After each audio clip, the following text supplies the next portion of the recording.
to be talking about how to convert a promise into using more the es6 feature, which is sync and await.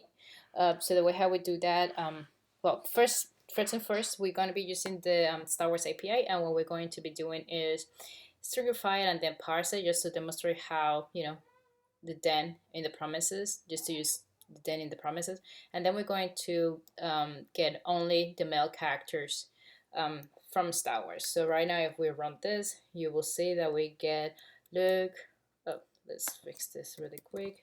Filter. And if we run this again, you realize that we have an array of pure male character from Star Wars.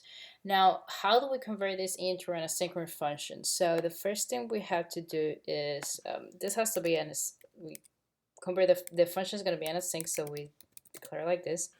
And then we sort of can get rid of this. Let's hide it for now so we can do some stuff. And the first thing we're going to do is do our first constant variable that is going to be the actual call to the API. So what we do is get the URL. Now this is going to be storing the response. The response for this API is going to be storing the res variable. So right now you can actually reference in your next await. So let's call this one data, as we have it down there.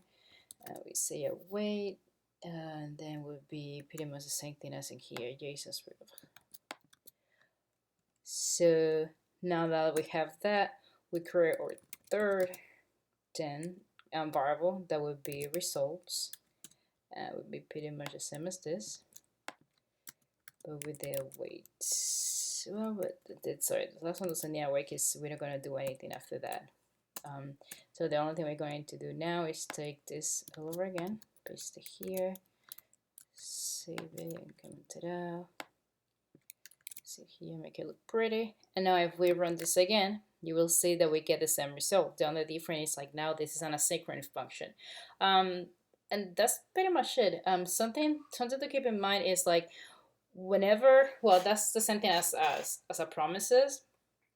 The promises does, that means in a way we can actually the error gets swallowed silently, the same way how it does to the promises. And the only way for you to catch that would be using a try and catch within your await function. Pretty much the same thing as how you do for promises. The only difference, like do if error. In this case, you would do try this await.